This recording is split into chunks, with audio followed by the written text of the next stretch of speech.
Good evening, everyone. Welcome to another edition of Complete Sports Media's podcast. I'm your host, Darren Campbell, coming to you on a Monday. It's a holiday week for all of our American viewers and listeners. Happy early Thanksgiving to everybody. We got Black Friday coming up as well. Cyber Monday, 1 week from tonight. So, lots on the go. Everybody's getting ready for their holidays down south. Here in Canada, we already had our Thanksgiving last month, so just a regular week for us. Back at it. Pretty beautiful weather today, which was nice. I doubt it's going to last, but always makes me feel better on a nice sunny day. I'm sure you had the same feeling I did when you saw the nice weather today when you got out there, Jason. Yes, I did. It was like, the sun's out at least, so that's a good start. So, because for me, like since I'm outside every day, sun is always good. So it was a good day. Good. Yeah. Well, how was your weekend as a whole? Awesome, because it was quiet. I didn't do anything. Like I did not. Well, no, I shouldn't say that. I did see a good friend of mine. Haven't seen in a couple months. It's funny as you get older, you get to our advanced age. That just when you see your friends, it's just like, oh man, like how long has it been since I've seen you? Like, and he literally lives like 12 minutes away from where I live, but it could be months because he's got a family and children and stuff, like three of them. They all like to do things and stuff, and he has to keep them busy, keep them fed, and all that sort of stuff. So when I finally saw him, it was just like, yeah, I guess it's been a while. Yeah, it's good to see it. Then we had a big hug. It was just like, oh man, nice. Yeah, well, I felt the same way when I got to see Stefan last week there. He had been away for, I think, since August, so, hadn't seen him in a while. It was really nice to catch up, getting a chance to watch the UFC, and then we visited quite a bit. And yeah, it's harder and harder. The good thing is, a good thing for us being able to visit also is his wife and his daughter are still away, so he's more, able to spend some time outside of the home. So yeah, it is challenging and difficult, but it's great when you get a chance to hang out with buddies. It's necessary, I think. No, it is necessary. You do need to follow up, to hang out with your friends, your family. Like you just because like that's why we need this human interaction. And I think that's why COVID was so like actually utterly devastating.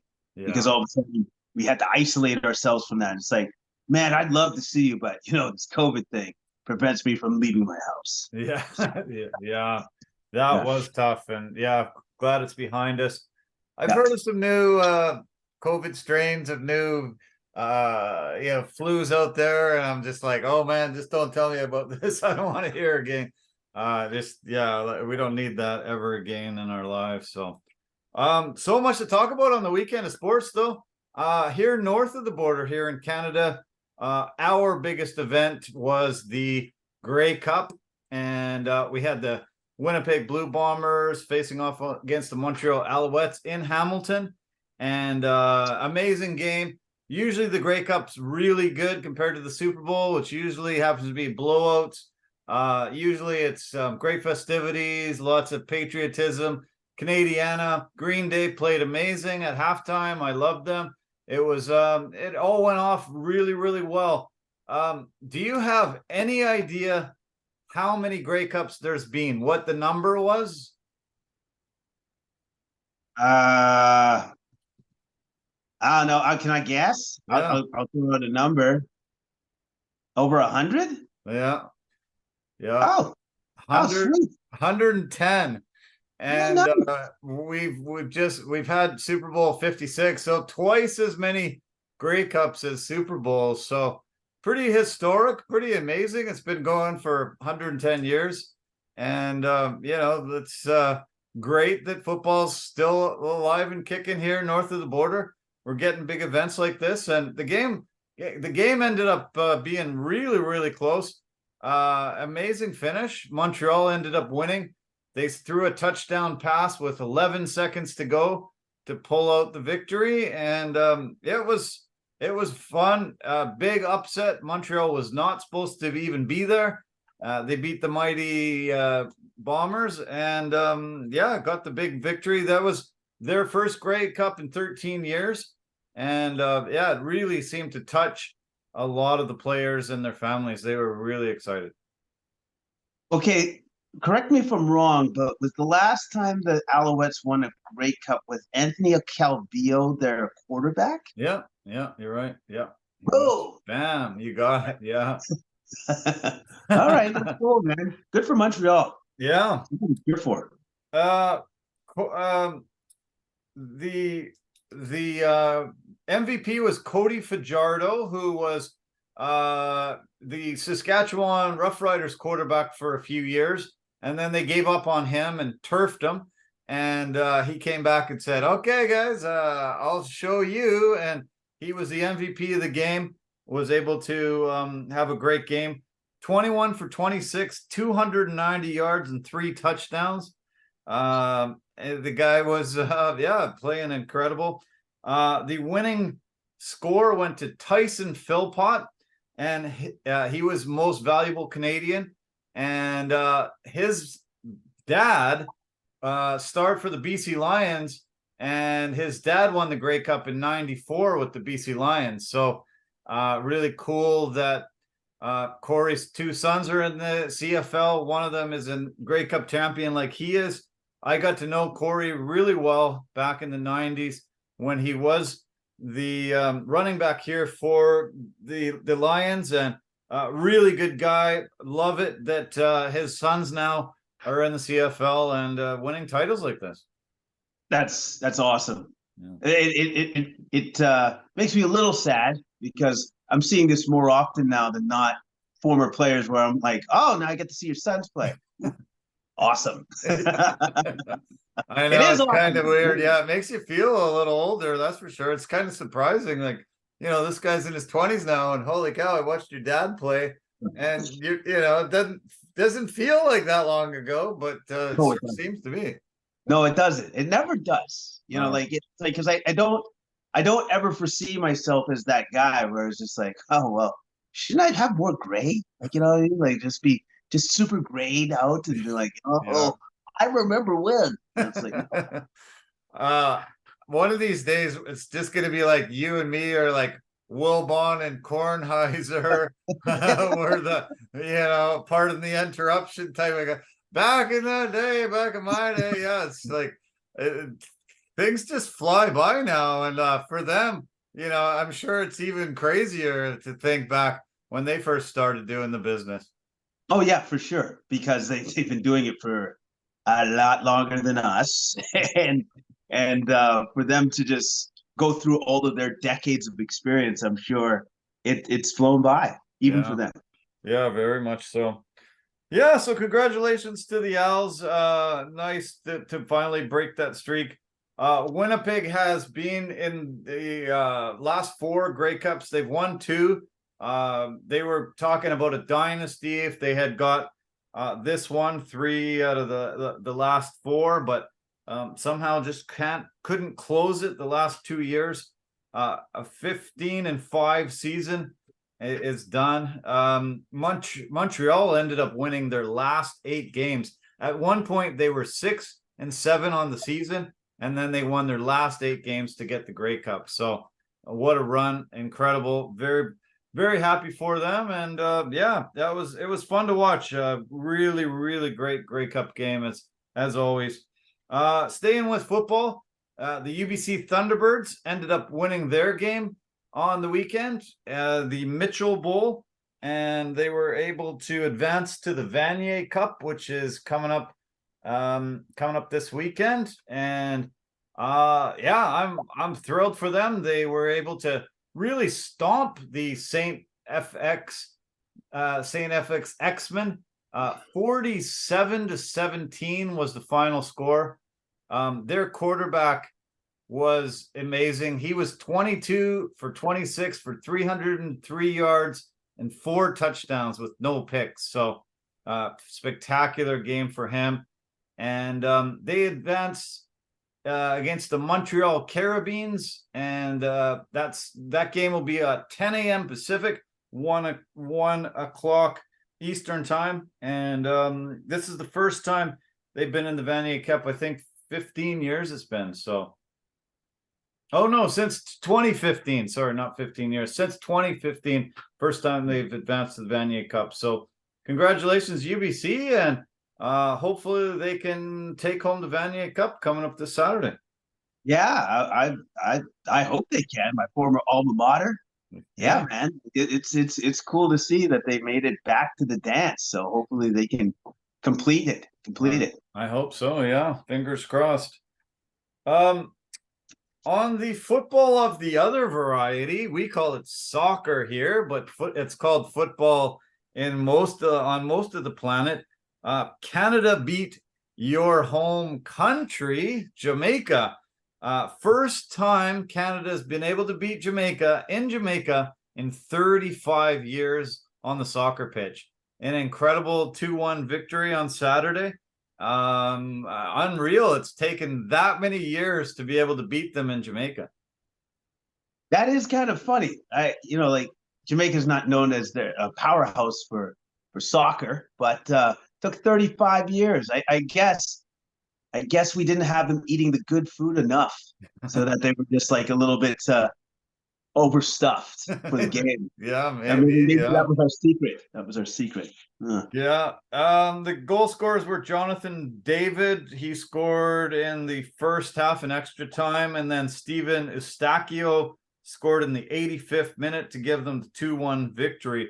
This is a 2-leg championship, and they play the second game tomorrow at BMO Field in Toronto, and UBC's up 2-1 on aggregate. So and to get that victory on foreign soil, it gives them even a bigger leg up. So yeah, I'll be tuning in tomorrow to the game, and hopefully they can take it. Yeah, the soccer team, after qualifying for the World Cup this past year and really starting to, be more of a world power, I'm impressed. And, to be able to break that 35-year streak, that's huge. No, and it was massive. It's massive, man. So that's it just goes to show that our team is constantly improving. Yeah. There was a lot going on in Vegas this weekend. The UFC had a card at the Apex. We're going to talk about that later on. And the F1 took over. Did you get to see the circuit? Did you get to see all the different hotels and different landmarks that the course went around? No, unfortunately, I missed that. It was a spectacular course, really beautiful. Great to see them going around that sphere. A lot of the hotels that you see when you go to Vegas, it would have been pretty spectacular to get a hotel room and just be right on the strip and see the cars whipping by, and it would have been pretty fun to be there. I understand, though, that a lot of people are complaining. They supposedly had, for workers that work down there on the strip, they had 3-hour commutes in and 3-hour commutes home, 6-hour commutes just to get back and forth to work. So a lot of complaints from those people. And on Thursday night, they had some practice, and they ended up delaying the practice until 2:30 in the morning. It was supposed to start around midnight. They had a little bit of racing, and then they stopped it, sent everybody away, and then practiced later on without anybody there. They've decided to file a class action lawsuit over the ticket prices that they paid and not being able to get to see the practice and qualifying. So we'll see how that goes down. But I guess what happened was one of the cars went over one of the manholes, and it sucked it right out of the ground and just blew it across the track. And so they realized that they needed to weld down all the manholes, so that this wouldn't become something super dangerous. So yeah, it's too bad that a lot of people got sort of screwed when they bought these tickets and couldn't utilize them. But Yeah, I guess safety first, as they say. Yeah, safety first. But who would have thought that there would be enough force to literally suck a manhole cover out of the road onto the track? Yeah. When those, I never would have thought that. So Yeah. wow. Yeah. Well, I guess they have such massive downforce and suction on these cars that if they didn't, they would just launch like an airplane. They Yeah. got so much, incredible power behind them that they need to have that really super low and the downforce. I was shocked that watching the race, there was so many sparks just constantly shooting out from the bottom of these cars. Like they're just hitting the ground constantly all through the entire race. That seems to me that would, maybe slow you down a little bit and be kind of disconcerting as you're driving it, constantly bottoming out the whole entire time you're racing around the track. Yeah, that would make me a little bit nervous, but I guess for these professionals, they wouldn't be nervous at all. Yeah. By the way, I take that back. I did see the track. Now that I think about it, I did see the track, but I saw the track in a different sort of way. I thought I saw it through Paul Pierce's Instagram because he was there at one race. And I was like, oh man, everybody's there. And good old Uncle Pierce. Yeah, he was there having Well, fun. they said, yeah, he's amazing. He's hilarious. I'm amazed you still follow him, but that's for another conversation. They say they had 315,000 spectators, a lot of stars there. I saw Shaq quite a bit. He was there. He's hard to miss. Brad Pitt, Rihanna, Usain Bolt, and Justin Bieber was the guy that actually got to wave the checkered flag as they finished the race. I don't know how they chose him, but there was a huge amount of stars and people down there, for this. Stars love to be seen, and so they were all seeming to flock there. Oh yeah, well of course they did, because it was a big event and it was at nighttime and they got the party afterwards. So yeah, makes sense. Max Verstappen won again, as he seems to be doing every race. This was his 18th victory out of 22 races this season. And as I said, the last few weeks, he's wrapped up the F1 season easily. And then his teammate Sergio Perez has wrapped up second place. So Red Bull got the top two finishes out of the season. And the only thing left to settle in this final race this weekend, it's the 23rd and final race of the season in Abu Dhabi this weekend, is the constructors standings. Red Bull has first place. Mercedes has a slim 4-point lead over Ferrari for second place, and that'll be a big battle for them. Lots of money on the line. And McLaren has an 11-point advantage over Aston Martin for fifth place. So there we could see constructor standings, and there's some big money on that and a lot of prestige and honor. So Red Bull dominating season, but some of the other racers and some of the other constructors have some work to do to try to be happy at the end of their season. So yeah, I'm looking forward to that race in Abu Dhabi. They've been able to attract a ton of sporting events as well. We're seeing Saudi Arabia do it. Abu Dhabi has the final race of the season, and there'll be a lot of stars there as well. Well, of course, there's going to be a lot of stars there because that's what they do. They ship them in. They literally bring them in so that they can watch the race. So. Yeah, that's true. They sure do. I wanted to mention the world of golf. There was a tournament in Georgia this weekend. It's the RSM Classic. It's called on Sea Island. They were, they had a great tournament. Ludwig Aberg won the tournament. He's a Swede, 29 under par. He shot $1.5 million check he got for that. And the Canadian golfer Mackenzie Hughes ended up in second place at 25 under par, and he cashed a nice check for $950. and $15,000 on the weekend. He's from Hamilton. He captured this championship a few years ago, 2016. So this is the second time he was right in the running. And then another Canadian, Adam Svensson from Surrey, he got 5th place.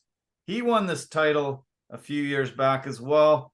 And he ended up getting a check for $310,000 for 5th place. So nice to see 2 Canadians right up there, and especially a Surrey boy, just a little bit south of where we are right now.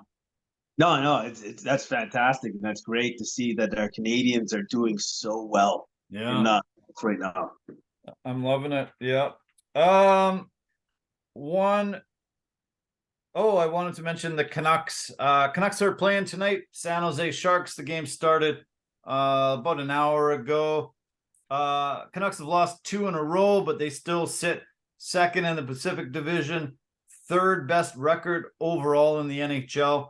Little 2-game skid, but they're playing San Jose, who they beat 10-1 just a few weeks back.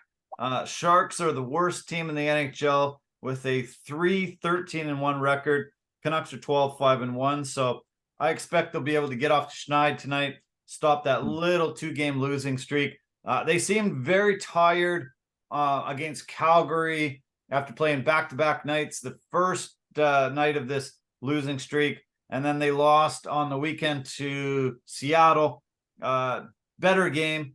They still lost 4-3, and so tonight against the Sharks should be good. Quinn Hughes playing great. All these guys are top of the league in scoring. Just having a phenomenal year. The Canucks have the most goals out of any team in the NHL, and a lot of great things to build on. We came off of our anniversary on Wednesday, going to the Islanders game. Spectacular game. Quinn Hughes scoring in overtime. Big Bo Horvat tribute night. Everything was just phenomenal. What a night we had. And it was so great to be able to go to a game, have dinner, have drinks, take in a really, really good game and never not spend one penny. It just turned out to be an incredible anniversary and really fun night. Oh, yeah. Well, that sounds awesome. I wish for myself at some point in time I could experience that, like actually go to a game and not have to spend any of my money and still get all the good stuff happen to me. Yeah. That would be good. That'd be good. Yeah. All right. Well, yeah, let's make it happen.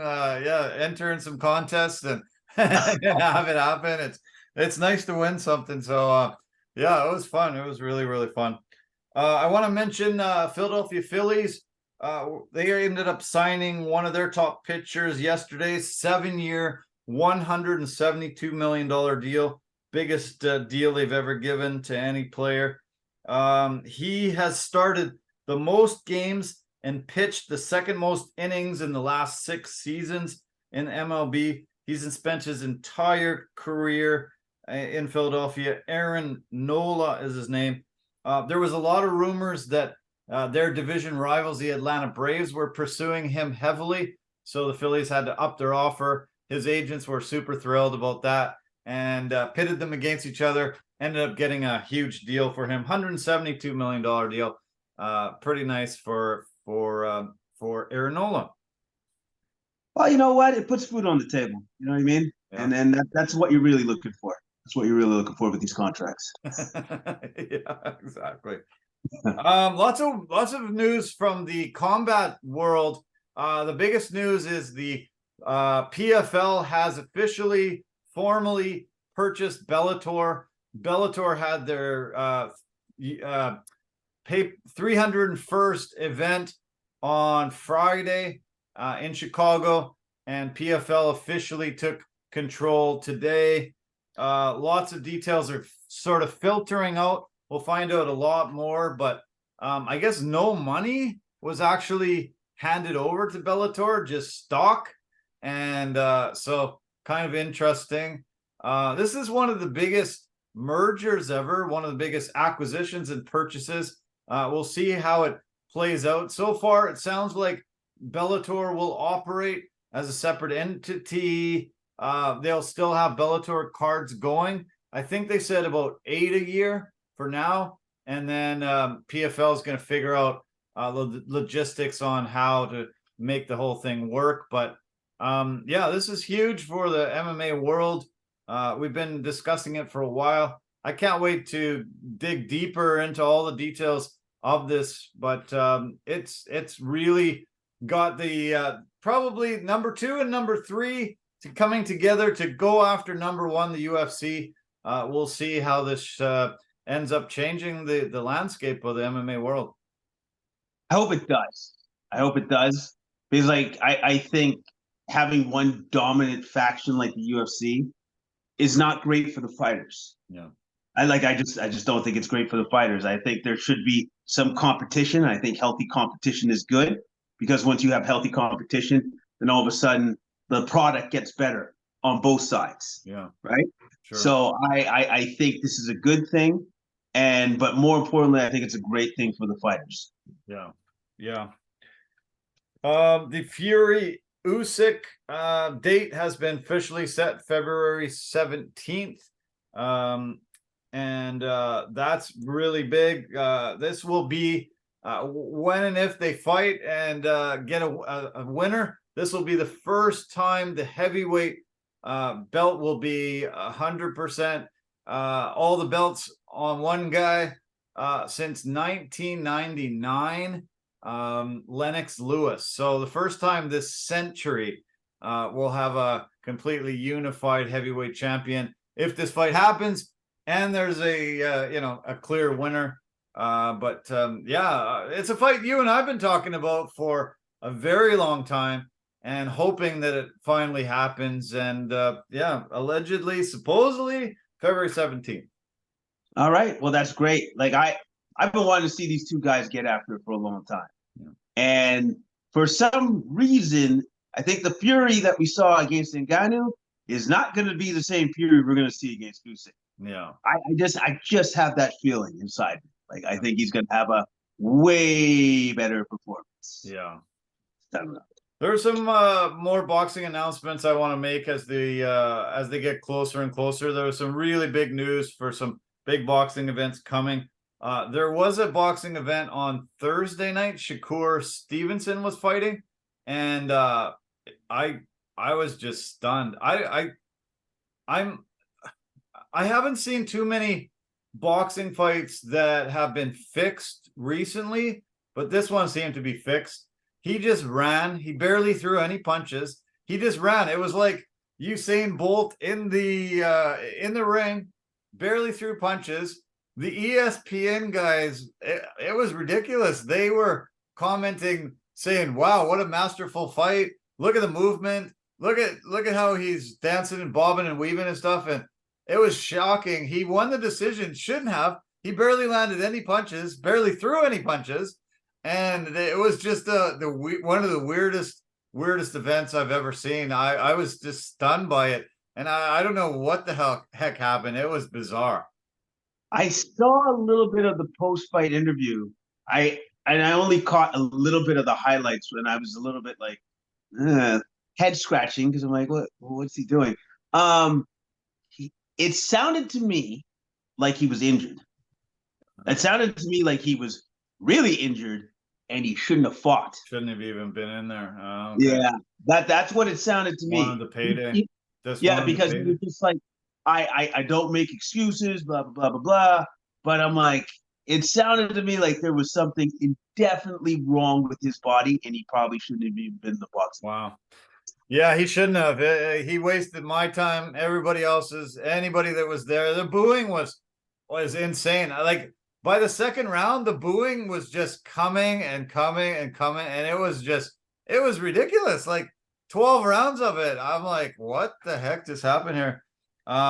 Edwin De Los Santos is seriously super pissed because, he deserved to get his hand raised because he's the only one that fought really at all. And this was for the vacant WBC lightweight title. I think they should keep it vacant because he didn't deserve it. He didn't do anything. And I don't know why the ESPN commentary was just like, they were just so biased that it was ridiculous. I was like, what are you talking about? Like, I almost just shut it completely off because I was like getting so mad at them.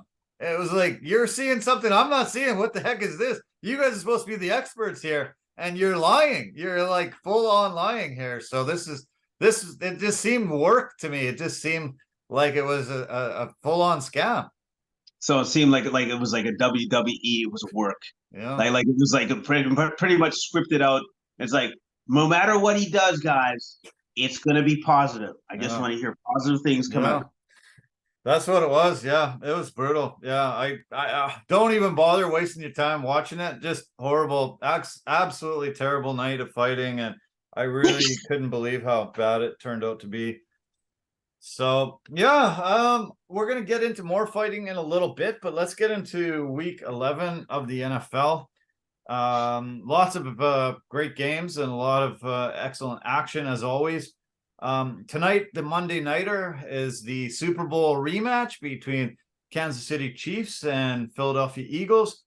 Eagles come in 8-1, Chiefs at 7-2, and Chiefs were favored going into this one. I saw it going up and down, but it was about 3.5 at the end. What I saw, the last thing I looked at. Great battle. Can't wait to watch it. I'm recording it. I don't want to get too much into it to tell you what the score is or anything, because I'd like to, watch it myself.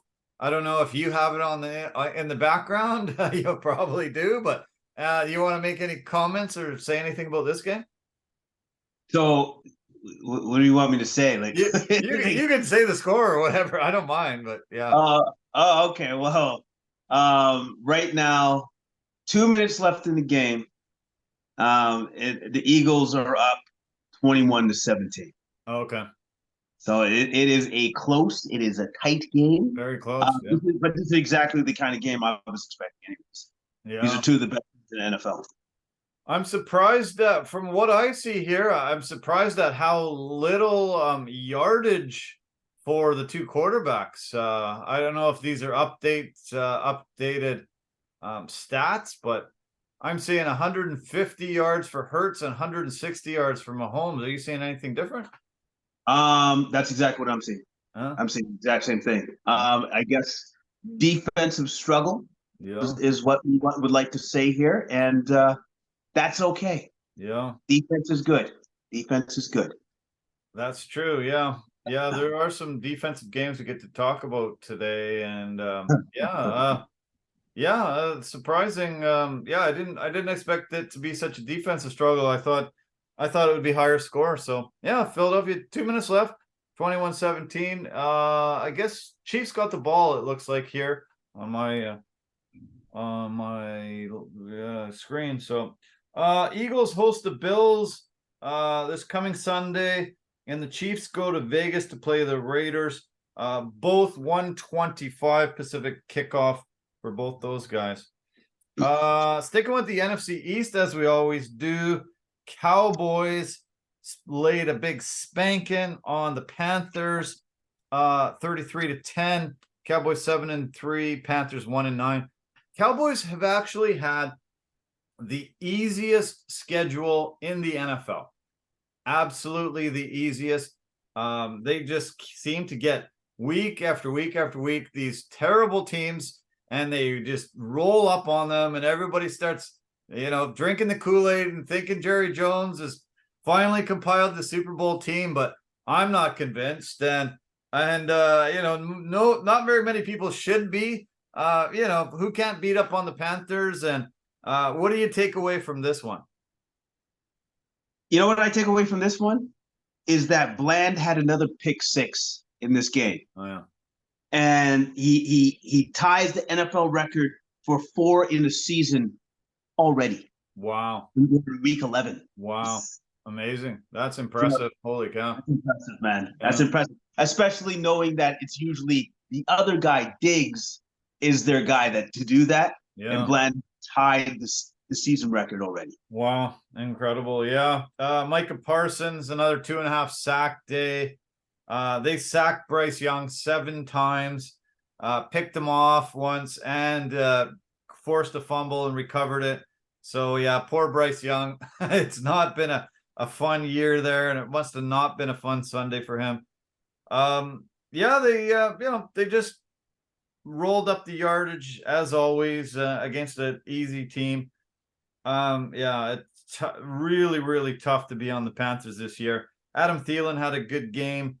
Chuba Hubbard had a pretty decent game, but they, other than Thielen, no one caught more than 2 balls, and easy win for the Cowboys. Speaking of Cowboys, they play on Thanksgiving as always this Thursday. They host the Commanders. They have been hosting. They've been playing Thanksgiving Day since 1966. Their general manager, Tex Schramm, wanted more national publicity, and he finally got them being able to play every single solitary Thanksgiving. The first game they had 80,259 fans showed up. That was a record at the time.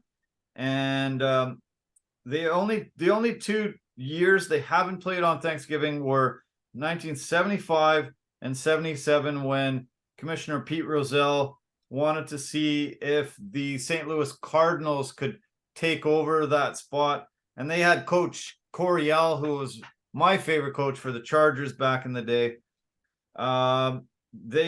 The Cardinals played terrible, so they said, nope, you're not in there anymore. They gave the game back to Dallas, and Dallas is 31-22-1 on Thanksgiving days, and they will have it permanently. I guess they made a deal with the NFL that they would only take the game back after 77 if it was permanent, and the NFL said yes, and I guess that agreement will go in perpetuity.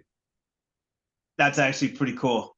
That's actually a great agreement for Dallas, so that the Cowboys fans always know turkey dinner, and we get to see our Cowboys. See our boys, yeah. That's pretty good. Yeah, that game is 1:30 Pacific kickoff, so the middle game on Thanksgiving. There's 3 games that day. There was a really cool moment that I saw on Sunday. They talked about one of the games the Cowboys had against the Vikings, and I guess that season Randy Moss had been passed over from Dallas. The Vikings drafted him. Moss said, "Hey, let me go into Dallas and show them how much they messed up, didn't get me." And he got 3 catches, 163 yards, and 3 touchdowns. Player of the game, and ate the turkey.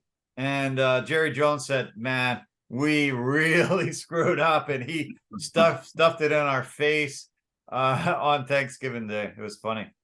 Oh yeah, you know what? I think I remember watching that game, and he was absolutely electric. Yeah, it was like, wow, so you guys didn't want that guy on your team. Good job.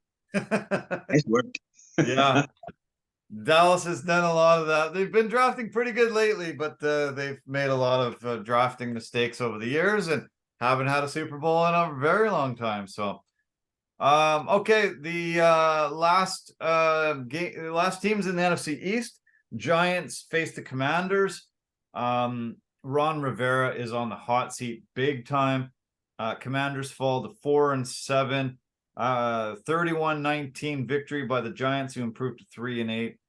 Danny DeVito, he threw 3 touchdowns. What a game. He set a Giants record with 5 touchdown passes and no picks in his first 2 games. That's pretty incredible that's a Giants record, because they've had some decent quarterbacks, Eli Manning.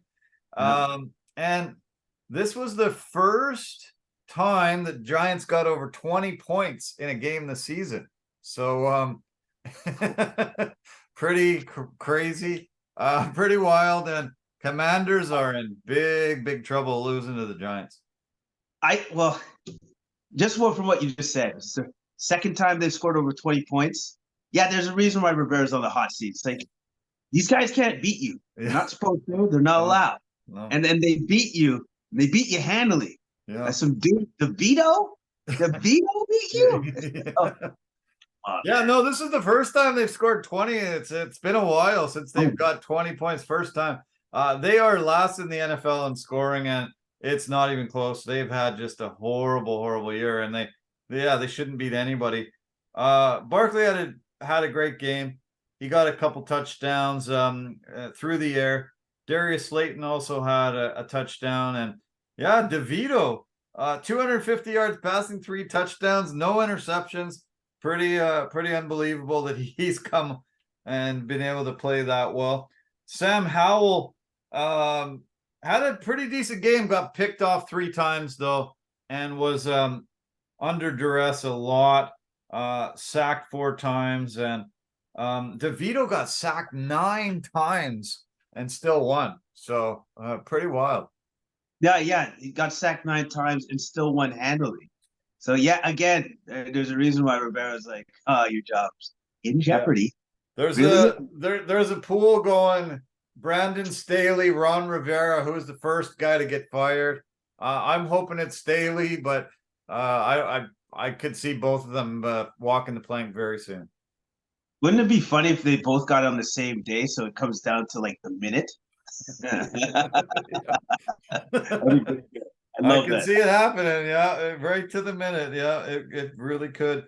The other thing that happened that night was the hot water shut off in the stadium, and all the players couldn't shower with hot water. They had to shower with cold water. Pretty sad state of affairs if your stadium hot water's breaking down and none of the players can shower in hot water. That's brutal. Well, hold on a second. They can still shower. It's just going to be cold. So they're just going to have to man up, get in that cold shower, and get it done. Yeah. Not good. I would be pretty pissed off. No, because, I think these stadiums are worth like $1 billion or so. So, yeah, things should work if you pay that much money for your stadium. Yeah. Magic, get on that. Magic Johnson, get on that. Get some hot water for the boys.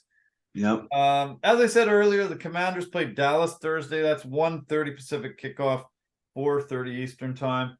And the NFL football Giants host the Patriots Sunday, and that's the early window there. Okay, NFC West now. 49ers are leading the way at 7-3. Seahawks fall to 6-4. Rams 4-6, and Cards 2-9. Niners back on track with a 21-14 victory over the Bucs. No, sorry, 27-14 victory. Brock Purdy actually had a perfect passer rating yesterday, and he's back. He's so happy. Trent Williams is back. Deebo Samuel's back. Christian McCaffrey got a touchdown, back on a streak now. Brendan Ayuk had a massive game, 156 yards through the air and touchdown. And Kittle, nice touchdown. And yeah, everything's back right in 49er land with that big victory. Yeah, man. You know what? They weren't going to stay in that slump like for the rest of the season. Like they're just too good a team, and Purdy was going to figure it out. He's a good quarterback. Like he's going to figure it out. And also too, it helped that all his guys came back. Yeah, man, like the 49ers are still a very scary team. Yeah. Especially now on defense when they added Chase Young, because it's like, well, why not? You're in. Yeah, the rich get richer, as they say, and yeah, pretty incredible.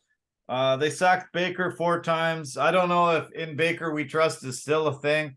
4-6, the Bucs fall to. Baker, pretty decent game. 250 yards passing, 1 touchdown. Did throw a pick. The touchdown went to Evans, but yeah, Rachaad White had a decent game, but yeah, they just were overmatched in this one. Yeah, I would completely agree with you on that. The 49ers are by far and away the superior team. Yeah, it's a final now. The Monday nighter is over. Philadelphia won 21-17. Eagles improved to 9-1, and the Chiefs fall to 7-3, same as the Niners. So Eagles are separating themselves from the pack. Only 1 loss in the first 10 games. Eagles are good. They are that good. They're able to win these tight games. They're able to win by blowouts. Like they're a complete team. Do you see this as a potential Super Bowl matchup? What we saw tonight on Monday night? So like a repeat of last year could happen. It could happen. I think that you'd have to favor the Eagles for definitely making it to the show again, but the AFC, that's going to be tough. Like even for the Chiefs to try to make it back there. I don't think it's a guarantee that the Chiefs make it back there this year. Yeah. Okay, this Sunday the Bucks go to the Colts, play the early window. 49ers go to Seattle, and that's the late game on Thanksgiving, 5:30 Pacific, 8:30 Eastern kickoff, and divisional battle there. As I said, 49ers 7-3, Seahawks 6-4. Let's talk about the Seahawks. They lost to the Rams again. For some reason, Sean McVay has their number, always seems to pull out victories against them. Jason Myers missed a 55-yard field goal as time was expiring. Rams ended up pulling out a 17-16 victory over Seattle. Rams 4-6 now. Seattle 6-4. Myers had made, I think, 17 straight field goals, but only one over 50 yards. And they really, I think the Seahawks messed up. They had the ball marching down. They probably could have had at least 2 more plays with better clock management, would have been able to make this field goal a lot shorter and give the guy a bit better of a shot at nailing it through the uprights. And I think for some reason they had burned their timeouts the last time the Rams had the ball, but Geno Smith just seemed to be a little out of sorts, and I think really poor clock management ended up costing them on this last drive. Yeah, it did. It did cost them. Yeah, their clock management was horrible. I don't know what was going on there, but they didn't give their kicker a chance because they know what his limit is. Yeah. It's at 50 yards, right? And they didn't give him a chance. And then once the kick was up, I was like, yeah, that's not good because it wasn't close. No, it was just, yeah, it was a knuckler, and yeah, I was like, oh man, this is bad. Yeah, the Rams, you just don't know. They got talent there. They got the, Stafford, Puka Nacua. Cooper Kupp got hurt and left, so that was a little tough for them. But Aaron Donald, another decent, good game, and Dorian Kendrick had the interception there. Geno Smith got hurt, and we'll see how damaged he is. It was his bicep, and he had to miss one drive. Drew Lock came in and threw a pick, and that could have, been the, one of the deciding factors in this game as well. Drew Lock was 2 of 6 for 3 yards, no touchdowns and 1 interception. So didn't come in and help out the cause very well. No, he didn't. He actually was a negative to the cause. He helped lose the game. So yeah. Tyler Lockett ended up becoming the Seahawks' second best pass catcher for yards and receptions, passing Brian Blades and behind Steve Largent, the Hall of Famer. It's amazing. Lockett's been so consistent. I think he's missed 1 game in his NFL career, and he's just there. He's so underrated, but is able to just consistently be there and rolling up great catches and yardage. And nice to see him in the same conversation as a Hall of Famer. Oh yeah, man! And it's well deserved. Well deserved. He's been a very good receiver for the Seahawks for a very long time. DK Metcalf had a great game as well, but yeah, this is tough on the Seahawks. Seahawks have a really daunting schedule ahead, and it's starting to look a little bleak for the possibilities of them making the playoffs. I'm getting a little worried seeing who's ahead of them. Yeah, I just got to pull it up here. They play the Niners twice. So they play the Niners Thursday, then they play the Cowboys, then they play the Niners just the next week after that. Then the Eagles. So the next 4 games, Niners twice, Eagles and Cowboys. So realistically, they could be what 6 and 8, 6 and 8. After the next 4 weeks, your playoffs are could be totally done if you're 6 and 8. Yeah, definitely. Like they run the risk of not even making the playoffs.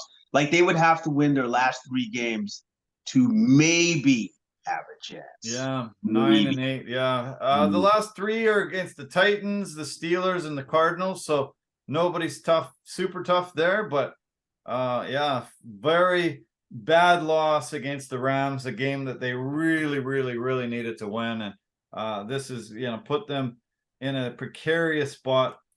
The Rams go to the Cardinals. They play that late window Sunday, and I mentioned Seahawks and 49ers. Let's talk about the Cardinals. They fell to 2-9 on the year. Texans beat them 21-16. Texas improves to 6-4. CJ Stroud had another good game. Despite throwing 3 picks, he was 336 yards passing, 2 touchdowns.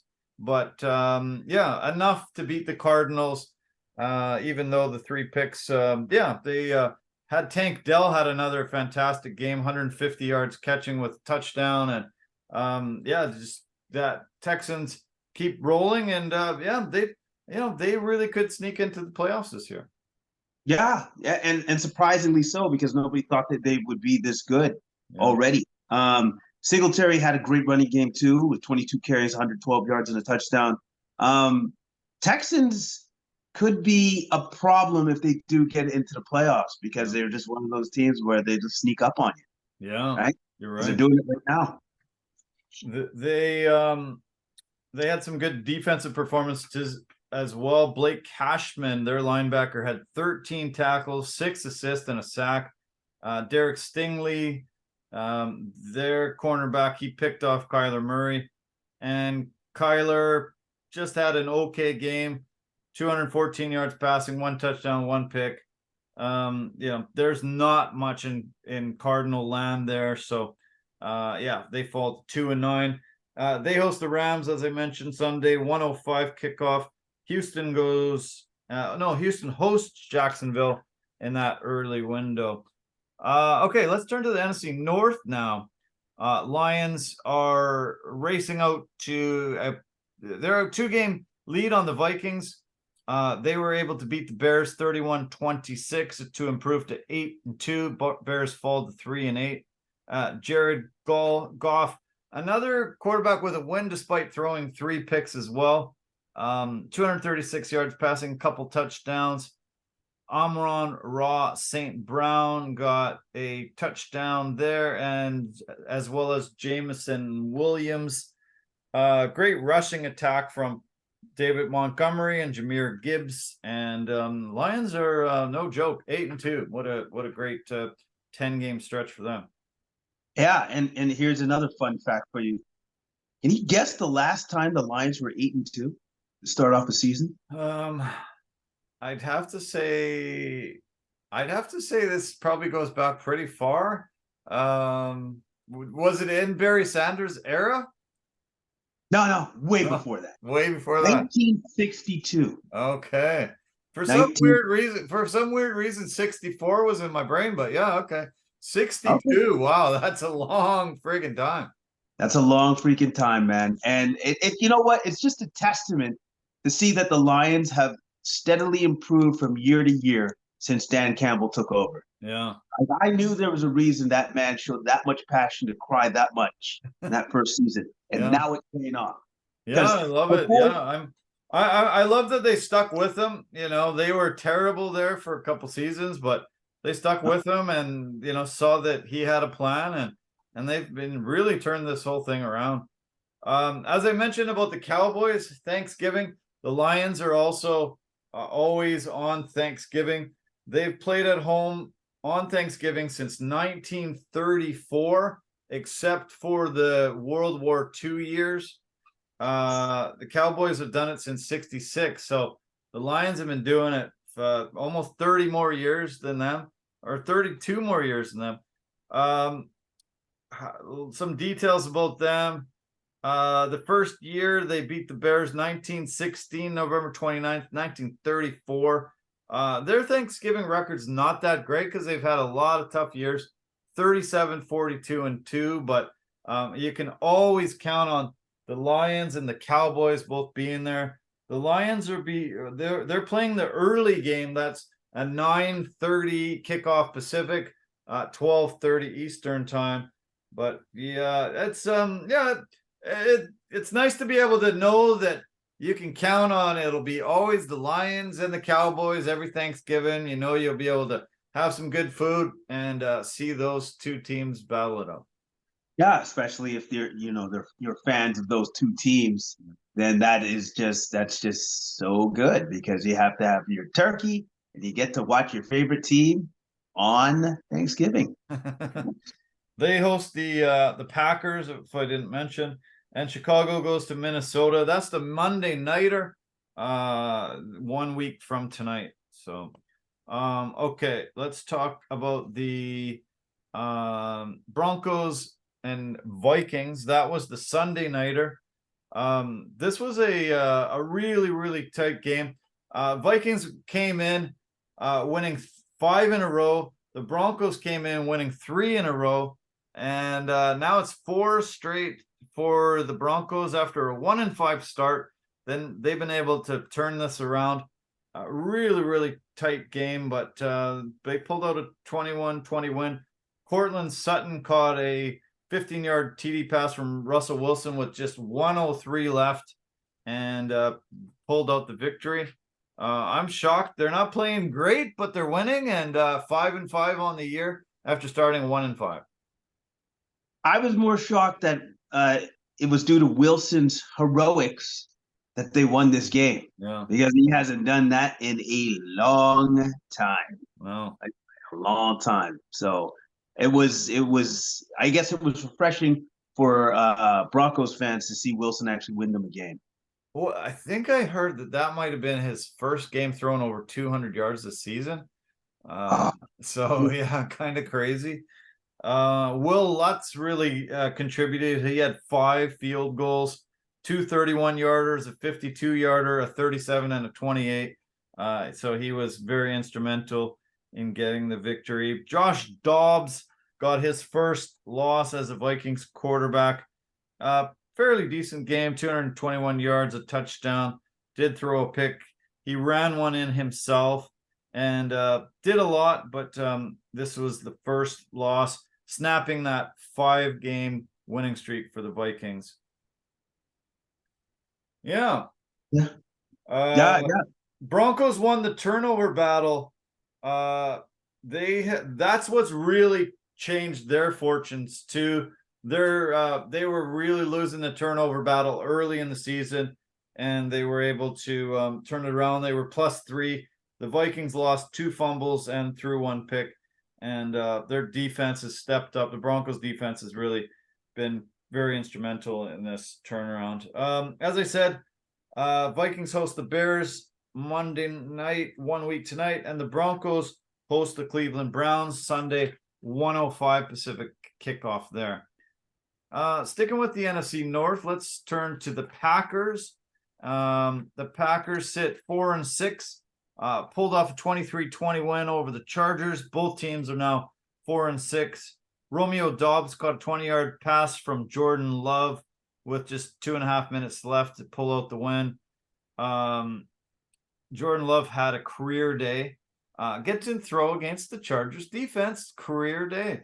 322 yards passing, 2 touchdowns, and I'm just disgusted with the Chargers. Just disgusted. Like, what the hell's going on? This is just brutal. This is so brutal.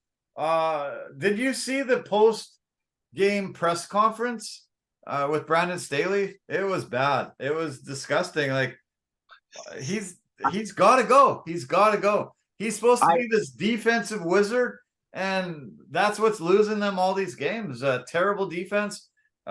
it's just apparent that it's not working there. Well, the one thing I did get across pretty clear from Brandon Staley. I'm going to stop asking him questions about who's calling the defensive plays. I'm going to stop. I'm going to stop asking that question because apparently it's him, but apparently you suck at it. Yeah, yeah, yeah. You saw that, eh? Yeah, he was pretty angry about it. Yeah, he got a little heated, and he said, "Stop asking me that question. Just stop asking me. I'm the guy."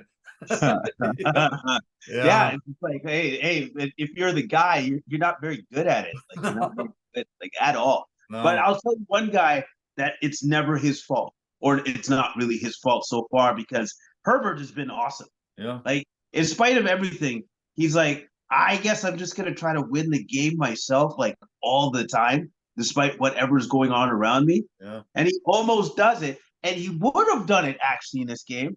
I think it was Johnson that caught him for sure.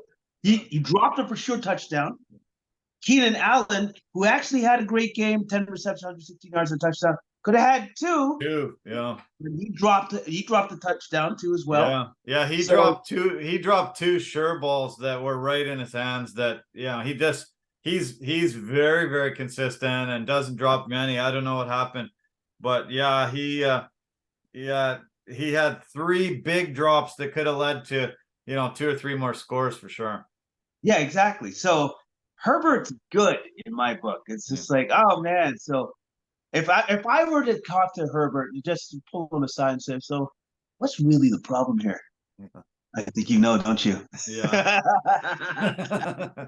Yeah, I think if he would be honest, I think he would be thinking the same as what we're all thinking. Yeah, 260 yards passing, a couple touchdowns, and 73 yards on the ground himself too. So yeah, he's not the problem. The only guy that really had a great game for the Chargers defense was Khalil Mack. He had 8 tackles, couple sacks.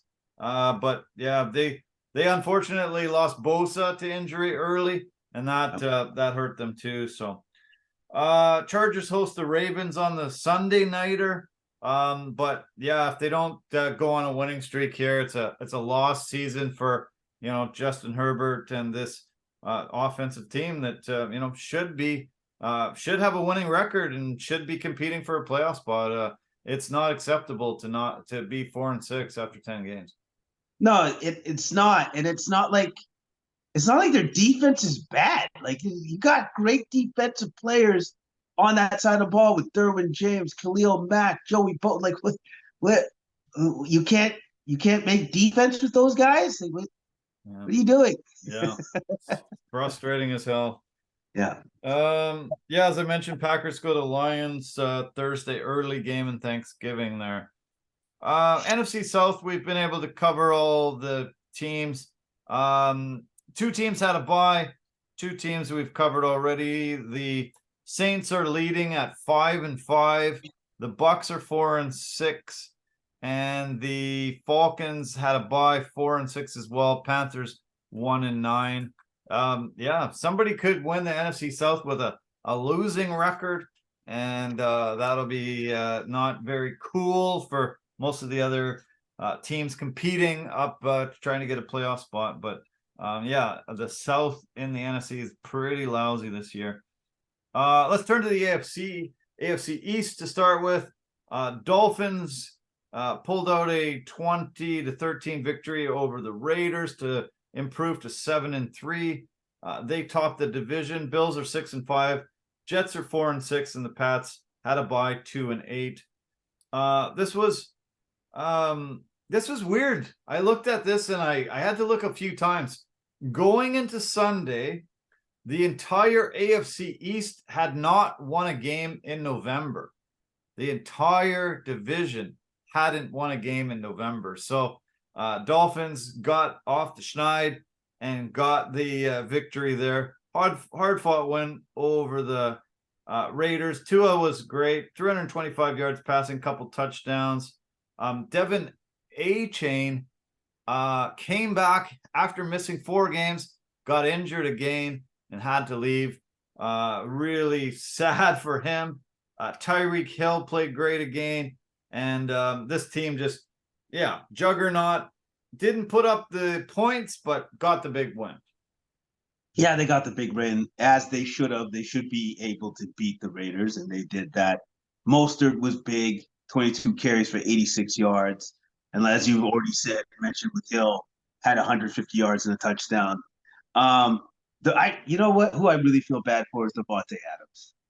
He came to the Raiders and he had all this hope, Yeah. and only to see it all just get crushed, just crushed. Yeah. Yeah. It was amazing when you saw Tyreek Hill take that slant across and get his touchdown, and Devontae did the same thing on the next play. His was 46 yards, and and he's like, okay, anybody else can help here? And there's just not enough there. O'Connell, one of the quarterbacks that threw 3 picks yesterday. A lot of QBs threw 3 picks. He was one of the ones that lost the game and didn't have a game, maybe one of his worst games. Jalen Ramsey picked him off twice. They were really happy Jalen's back, and he seems to be really in mid-season form. And Jalen Phillips, their linebacker, he also had a pick, couple sacks and 5 tackles, and their defense is stepping up well too. Really gave O'Connell a lot of problems. Oh yeah. Gave O'Connell a ton of problems, and again, it was great to see Jalen Ramsey back and being effective in his corner spot, picking off passes from O'Connell. The Dolphins go to the New York Jets, and they play the first ever Black Friday game. Never ever has the NFL had a game on Black Friday. Kickoff is noon Pacific here, 3:00 Eastern. That'll be interesting. That one-off game. I'm not sure why they did it, but should be kind of fun. And the Raiders host the Chiefs. Tough game for them. Sunday, 1:25 kickoff. Kind of weird that they decided to do this Black Friday game. They probably just want to do it as a tester, see if it will work, because the more days they could take over, the better the NFL is.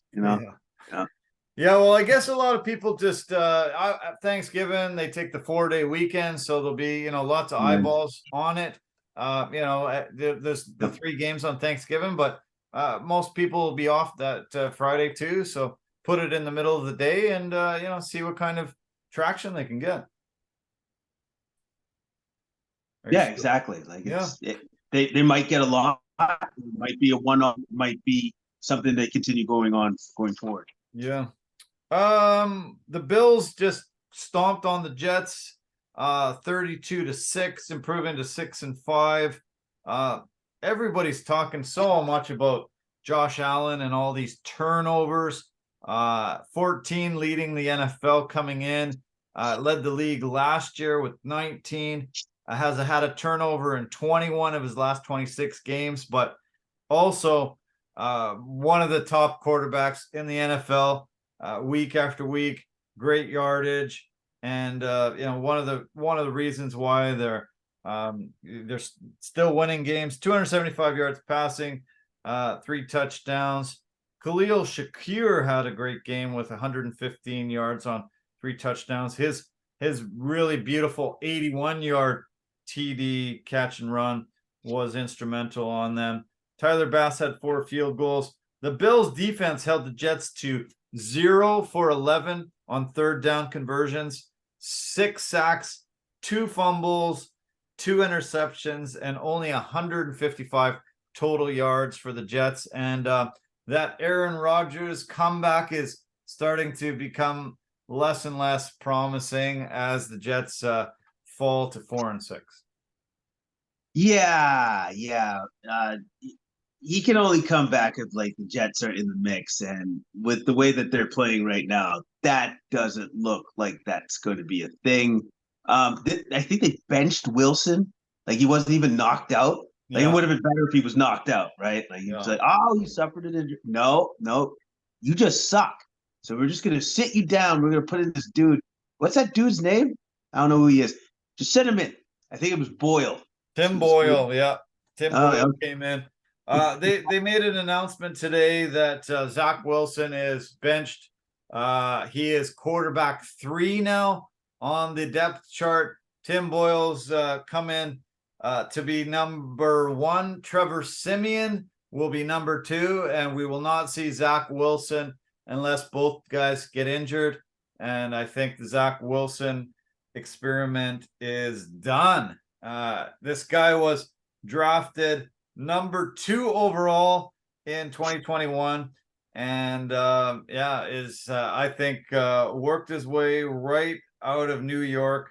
And that's it. I think he's finished there. They've realized that he just doesn't have it. Now, wouldn't this be a thing if Tim Boyle injured, Trevor Simeon injured, Zach Wilson's back in? That's hilarious. Yeah. Didn't think about that, but yeah, wouldn't that be a thing? Oh, yeah. and since the Jets seem to be somewhat, cursed, I could actually see that happening. I can see that happening rather quick. Did you see the one play where Wilson was running, trying to get a first down, and he gets hit, and Salah ended up having to tackle him on the sideline? Did you see it? Oh, yeah. Okay. Yes, I did. But why did Salah tackle him? Well, he pretty much had to sort of hold on and grab him so he wouldn't just get obliterated. And he kind of ended up sort of slamming Wilson down as he was trying to save himself. And it was probably one of my favorite parts of the whole weekend, seeing him do that. Oh, yes. Okay. Yeah, that's right. He did do that. And it's almost like I'm saving you, but I'm kind of frustrated as well. So I might put a little bit extra oomph on this. I think that's going to become quite the meme in New York there. This is what our coach thinks of our quarterback. And just slam him down to the ground over and over and over. That was hilarious. And then I hear today that they've demoted him to 3rd string, but stranger things have happened. 2 quarterbacks could definitely get hurt next week here when the Jets host the Dolphins on Friday, and we might see Zach Wilson under center again. Yeah, I know. Hey, it'd be funny. Be a good story if that happened. It can definitely happen. The Bills go to Philly to play the Eagles. That's Sunday, 1:25 Pacific kickoff there. Let's go to the AFC West. Chiefs 7-3, still lead the division. Broncos ended up vaulting into 2nd place in a division, 5-5, winning 4 in a row. Raiders fall down to 3rd place in the division, 5-6, and the Chargers now are in the basement after their 23-20 loss to Green Bay, 4-6. So this is sad. I can't even look at that. Oh my God. AFC North now. This was a very, very tight game. I watched this game and I kind of really wish I didn't, but it was a defensive battle between the Browns and the Steelers. Browns improved to 7-3 with a 13-10 win over the Steelers, who fell to 6-4. Deshaun Watson lost for the year, so the Browns turned to Dorian Thompson-Robinson, DTR for short. He had a really rough outing his first game, only throwing for 121 yards passing, no touchdowns, and 3 interceptions in the 28-3 loss against Baltimore, and just did just enough to pull out this victory on Sunday. Yep, just enough, man. 24 43, 165 yards, 1 pick. But they didn't really need him to do too much. They just needed him to not utterly lose the game like he did last time. The 3 picks. So this time he only threw the 1 pick, and they won. So that's good. I have a stat here that shows the Browns. The Browns defense leads the NFL in total yards, pass yards, completion percentage, 3rd down percentage, 3-and-out percentage, and plays of 10+ yards. So leading the NFL in all those categories. The Browns defense is very, very, very formidable. And small hands Pickett there just couldn't do it. Yeah, he just didn't have it. Myles Garrett was in his face.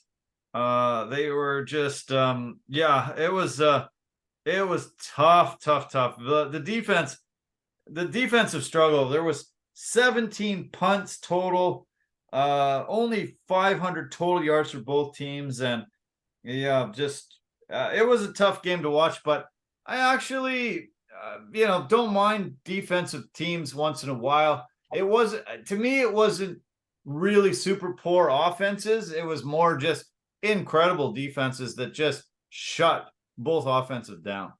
Yeah, exactly. That's what I saw too. Both of these teams had just their defenses are stellar, especially the Browns. Yeah. Especially the Browns.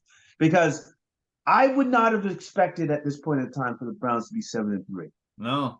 Like if you really think about it, it's like, oh, wait, how did they do that? Because I don't consider them one of the upper echelon teams, even though they're 7-3. I do not. Jalen Warren had a fantastic game for Pittsburgh. Nobody else did on Pittsburgh. 9 carries for 129 yards. Like, not very many guys are going to get 130 yards rushing over 9 carries. His touchdown was 74 yards. Just bam. That was a second play of the drive, and they only had 1 yard first play. Hand the ball to him and just watch him go. Holy cow, this guy's great. But yeah, as I said, Steelers fall to 6-4 with the lose 13-10. They go to the Bengals Sunday with Joe Burrow not there. A lot easier task for them now. And the Browns go to Denver, play that Sunday 105 game. Speaking of the Bengals, they lost on the Thursday nighter. Ravens beat them 34-20. Joe Burrow suffered the season-ending wrist injury, really just knocking the Bengals out of the playoff chase. They had such a tough start. Then they went on a great run once Burrow got fully healthy.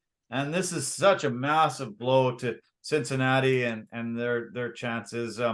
Joe Burrow has been phenomenal since he's been in the league. And they're just not going to be able to survive this blow. No, they're not. I don't even think they make the playoffs now anymore.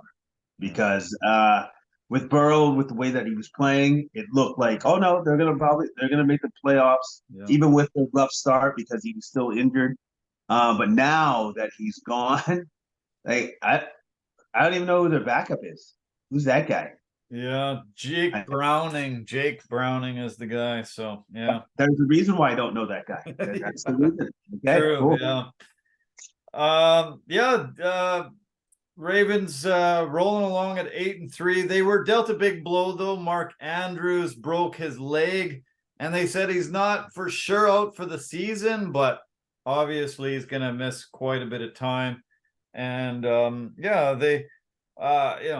that's Lamar Jackson's, main weapon and has been for a lot of years. But Odell Beckham had another phenomenal game. Zay Flowers has been really crucial, important there.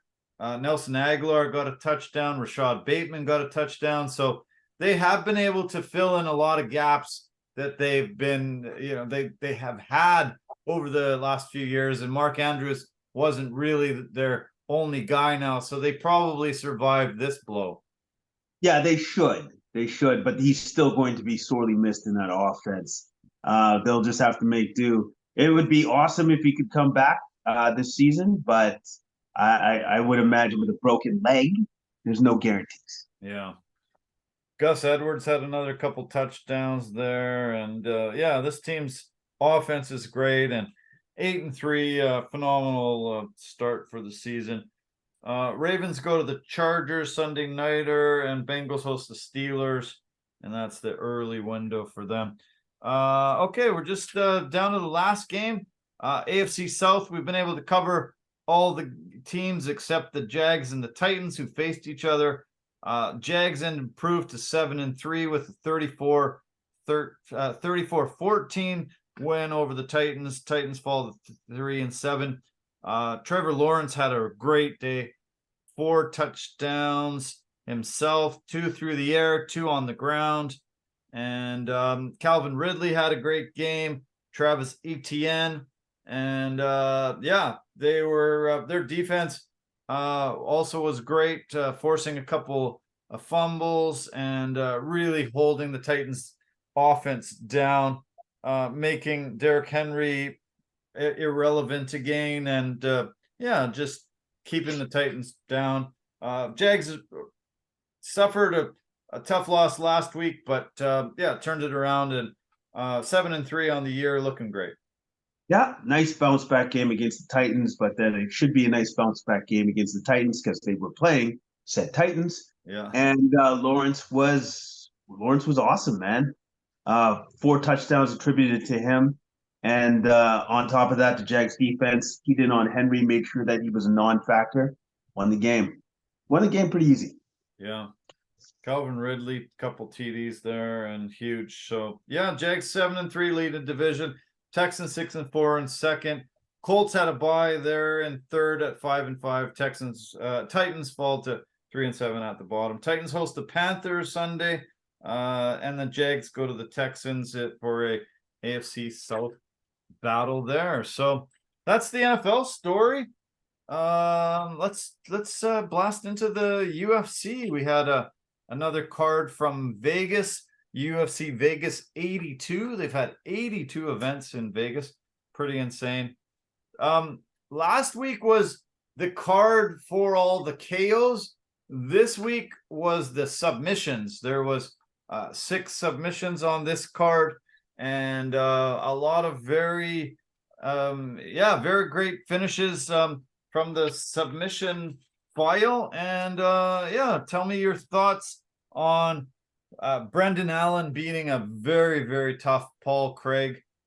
This was a very big victory, and Brendan Allen is really at number 10. I really honestly think that he's maybe one fight away from competing at the top of the division for a belt. Yeah, I know that he's ranked 10, but he's actually should be in the top 5. Yeah, like he's that good. He welcomed Paul Craig to the division because I think Paul Craig's first time that he fought at middleweight, and beat him at his own game. Yeah, like going down to the mat with that man is as dangerous as it gets. And he said pre-fight that he would do that. He would beat Paul Craig at his own game, and he did.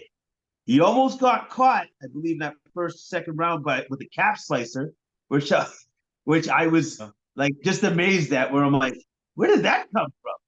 My good, like I'm just like, wow, man, like that's kind of the reason why you don't go to the ground with that guy, right? Yeah. But Brendan Allen was savvy enough to get out of that and controlled Paul Craig on the ground for the most part. Got his ground and pound off, got his elbows, softened him up, got the rear naked choke finish on arguably one of the best submission guys in the UFC. Yeah. The only thing that I found strange about Paul Craig was that he kept pulling guard and he was on the bottom so much. I wish that he had tried to get a dominant position, had tried to do the takedowns, and for some reason he just kept pulling guard, and he just seemed like he was not able to work his submission game from the guard, other than that calf slicer that you were talking about. And I think he took a lot of pounding on the ground and just didn't seem to be able to get into any type of rhythm himself. And that's the other thing with Paul Craig. I know that he's super comfortable on his back, but every once in a while he's got to go for like a sweep or something like that, right? Yeah. Like so he can reverse position and so he can be in the top position. Yeah. I don't think he does that nearly enough. I know that he's so dangerous still off his back, but with a guy of that caliber, you got to switch it up. Yeah. You got to create scrambles. You can't just stay there and just take a beating from this guy. That's not going to win you the fight. No. He got the rear naked choke finish. $50K for it. One of the performances of the night. That's his 6th straight win, and yeah, I think he deserves to be in the top 5, like you mentioned. So we'll see how the rankings play out. But yeah, very impressive win from Brendan Allen, and look out, that welterweight division is in trouble. What about the co-main event? Talk to me about the Michael Morales, Jake Matthews. Ended up in a decision victory for Morales. What do you think about this one? I really like this fight. Super technical stand-up fight. Yeah. Morales won, but not by much, because I thought Matthews still gave as good as he got. Both men had great defense. I thought the difference was that Morales' aggressiveness when he was putting together his combos, tad bit more effective than when Matthews did his. Yeah. Morales used a lot of leg kicks, and that seemed to really be super crucial for him. That was a career high in leg kicks by far, and he seemed to get more comfortable as the fight wore on. He started doing some clowning and started moving his feet around, doing some funny movement with his hands, and yeah, he was just as the fight wore on, I just saw a guy get this confidence that really seemed to turn the tide. And undefeated fighter, at 24 years old, very impressive, and utilized his reach to his advantage too there. I was impressed by that. Okay, let's turn to the Chase Hooper submission victory over Jordan Levitt. Every time I see Chase Hooper, I think, man, this kid looks just so young. It's crazy. I wouldn't be afraid of him whatsoever, if I'm walking into the cage with him. But another big victory for him over, Jordan Levitt, who I like and I think is pretty impressive most of the time. And Hooper was able to get the rear naked choke in and forced the tap. And yeah, getting a big victory, his 6th submission win, another rear naked choke victory. He just outclassed Levitt on the ground.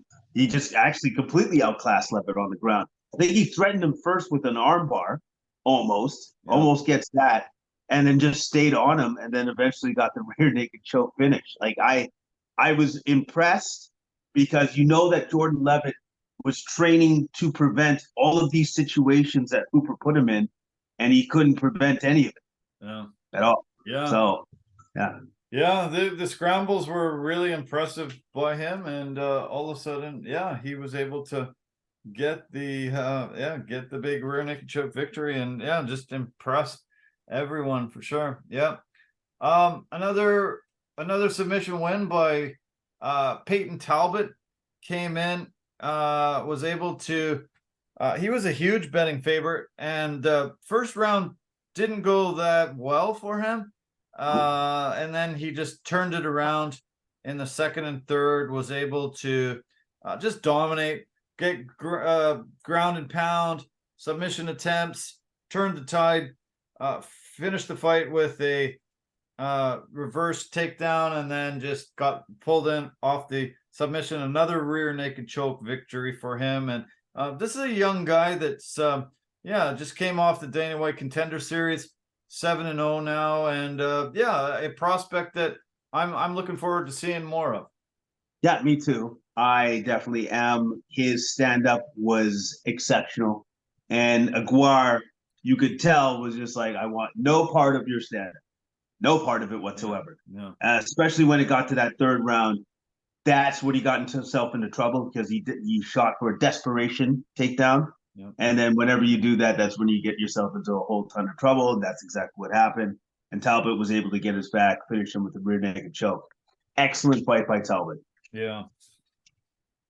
One of the few knockouts on the card happened in this fight, the women's strawweight fight between Amanda Ribas and Luana Pinheiro. Pinheiro won the first round, was utilizing really fast speed, crisp shots, good movement, and really had Ribas in a world of trouble. and then Hebus came back. Really great kickboxing, distance control, utilized a lot of very, very crisp shots. And then she just, in the third round, she just put on a display, utilizing incredible spinning kicks, landed a really wild spinning heel kick that ended up causing her to wobble, dropped her with a shot, and then forced Chris Tognoni to stop it with some grounded pound. Really amazing comeback victory from Hebus, and she got $50K for that as well. Yeah, because like Pinheiro had in the first round, had the fight where she wanted it as a boxing match, was landing big time left haymakers. Lots of shots. The one thing that Hebus, you can say for sure, she's tough as hell. Because you saw how marked up she looked like Quasimodo at the end of that fight. Man. Yeah, like, that eye was shutting very badly. Yeah, so she was, she was damaged in that first round. Oh, she was so severely damaged, and the fact that Hebus is that tough, will never give up on herself, and basically, as the fight wore her down, and was able to make adjustments within the fight to make it more of a kickboxing match. That's why she incorporated more kicks from the second and third round, which ultimately gave her the advantage in the fight. Yeah. The fight that kicked off the main card had okay, this guy's name is tough. Miktaibek Oralbi against Uros Medic. Medic was supposed to fight Johnny Parsons, late replacement. I think he got 4 days notice, and this is the first. Oh, this is a guy from Kyrgyzstan, right? Kyrgyzstan. He comes in. He works with Team Alpha Male, making his UFC debut, and he was able to get this really interesting sort of rear naked bully choke, coming in on that short turnaround, 4 days notice. Ended up getting the victory. They called it a rear naked choke, but it wasn't fully the way, and pretty impressive victory for a guy making his UFC debut against a tough guy. The doctor Uros Medic, 9-1 coming in from Serbia, and I was pretty impressed with this this new guy. Hated his hat, but I loved his fighting. Yeah, he great fighter. He realized right away that standing up with Medic was probably not a great idea, so he wrestled him.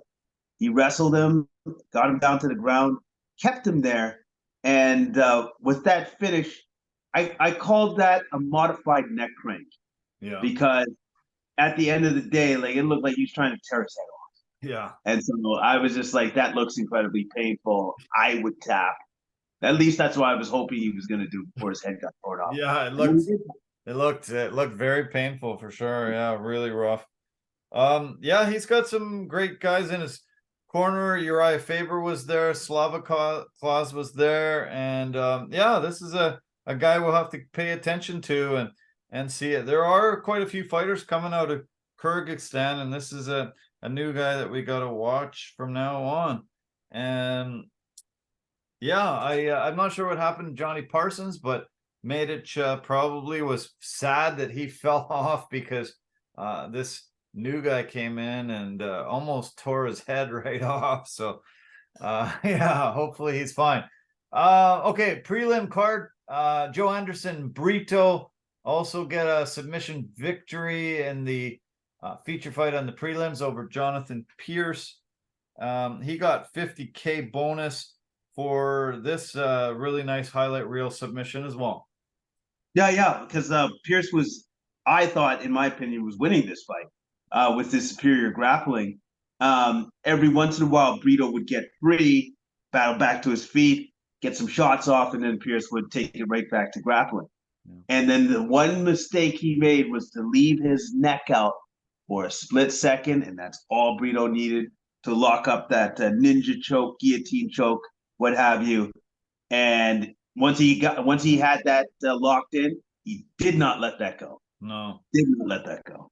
That was his 7th submission win, 4 fight finish and win streak. Interesting modified, guillotine choke, kind of, as you said, sort of ninja choke. He got 50K for that, and Pierce was really doing well in the fight, but made that mistake and paid the price for it. Okay, Jose Johnson, Chad Elhenwiger, the monster, ended up losing this fight. It was over what is it? 420. No, what is it? 449. So 11 seconds away from this going the distance. Jose Johnson got the submission victory. 11 seconds away. Another rear naked choke victory here. Yeah, 11 seconds away. I really enjoyed this fight. It was a back and forth battle. Unfortunately, our Canadian Angeliger couldn't pull it off. But I thought that Johnson he exercised more will against him. He just kept coming at him. And on top of that, for him to get the finish was just that much time left. That just tells me what kind of fighter he is, who is consistently, throughout the entirety of the fight, always hunting for a finish. Yeah, he was, and Helliger out of Calgary. I like his. I've seen him fight tons, especially on the regional circuit, and I like a lot of what he brings. But he just seemed like Jose wanted it just a little bit more, and was able to get that really late finish. Unfortunately, on him.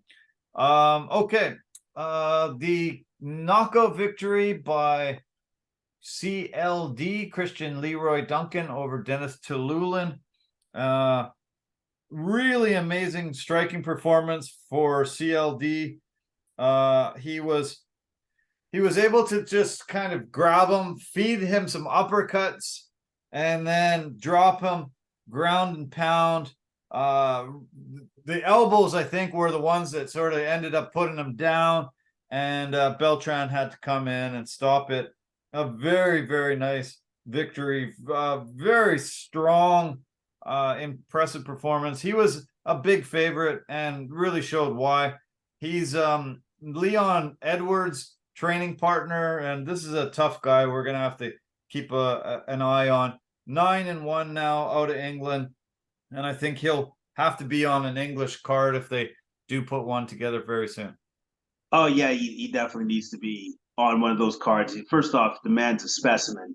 Secondly, I was going to say Tululin actually had a pretty good game plan going in, which was trying to crowd him and take away his space, but eventually Duncan was able to hurt him enough that he gained space. Right. And that's the way that he was throwing together his combos with punches and elbows. There was that in that last sequence where he took Tululin out, I believe it was 3 uppercuts, elbow, followed by 2 more uppercuts, and then I think maybe one last elbow to knock him down. Like I was impressed. Yeah. I was impressed with his combinations, and especially the way that he was throwing in the combinations with the elbow work. Impressive win. I unfortunately think Tululin has lost his UFC job. That was his 4th straight loss, and he's only 1-4 in the last 5. So he's unfortunately on a really bad streak, and this didn't help. But I thought he looked pretty good early, but took a tough loss here. So okay, there was this next fight.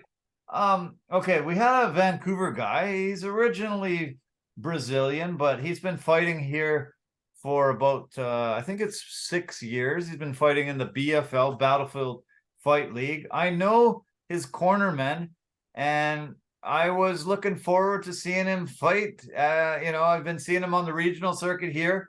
I was looking forward to him fight here, but this was 2 fat guys that shouldn't have been in the UFC. This was rough. This was not good. I was not impressed with their cardio, their conditioning, and they were so slow. It was outrageous. If this is the kind of training partners that Tom Aspinall has. I'm even more impressed that he's a heavyweight champion right now, because Mick Parkin really isn't that great of a heavyweight, shouldn't be ranked very high at all. And this was tough to watch. I was not impressed.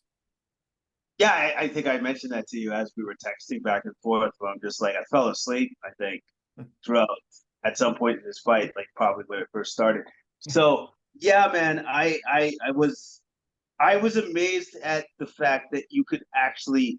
It looked like they were throwing stuff in slow motion in the third round, like movie slow motion though. Like where I'm like, wow, that's in real life. They're doing that in real life. Yeah. That's impressive. Tough. So yeah, it was not a great fight.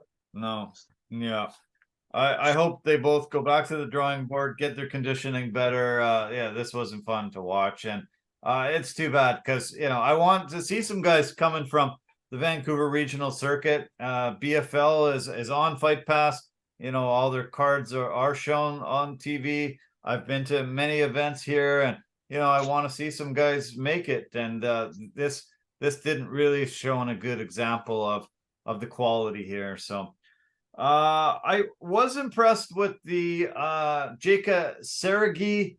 Nice to see the first ever fighter from Indonesia, first fighter to ever make it to the UFC. Great to see him come in. He was a severe underdog and was able to get an early knockout of Lucas Alexander. Massive upset, 4-1 underdog, got 50K for the big knockout finish. And Indonesia is celebrating. They were partying all night, all weekend long, because they finally got a victory in the UFC. Yeah, as they should have. And it was impressive because of just the way that he timed that big overhand right. Yeah. Where Alexander was getting up after being taken down. He waited, and when he landed that shot, he put everything into it and won. He won the fight with that. So very impressive win. I also hate hats from Indonesia. So anybody buying me a Christmas present, don't go to Indonesia. Don't go to Turkestan, Kyrgyzstan, or Indonesia to buy me a hat. I don't know why these hats are ugly as hell, but they come in wearing some weird looking hats, and not a happy man on this one. Do you want to mention anything about this women's bantamweight fight? I don't really care to. The only thing that I mentioned, because I missed the first two prelims, so I'm just going to say that right now. This was the last fight that I did see.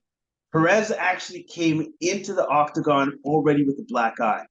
Right. Apparently, that was caused between an altercation between her and Jocelyn Edwards. Jocelyn Edwards didn't like comments that she made about the last fight, so she attacked her. Jesus. And tried to cost her the fight by not allowing her to compete, by trying to injure her. Wow. Now, if that was actually true, I think the UFC should actually have something to say about that. Yeah. Because that's not, you can't do that. You can't put another fighter in jeopardy of earning money, or put the card in jeopardy because you have some beef with another fighter and want to injure them before they can even fight. That's not cool. So hopefully instances like that not happen again. I do not want to hear about that ever again, because that's utter garbage. But Perez still managed to get the win, dominated on the ground against Pudlova, and got her win. Got her vindication against Edwards too. So there you go. Yeah, I made a note that her left eye was very damaged, very swollen. I actually think that she might have a broken orbital bone. And if she got it outside the cage before she even got there. I did notice something about an attack. Maybe there might be an assault charge. Maybe there should be a suspension if there's not. This isn't something that the UFC should allow to happen at all. And we'll have to dig deeper into the investigation and see what actually took place there. I know you didn't see these first two fights. I do want to mention the lightweight battle between Trey Ogden and Nicholas Mota.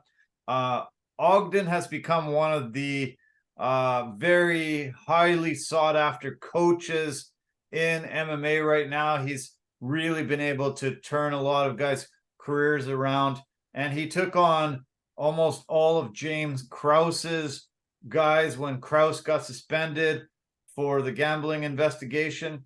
And he said, hey, yeah, I love the coaching and I'm going to do that on into the future, but I want to show everyone that I'm still very, very capable of having great performances in the UFC as a fighter still.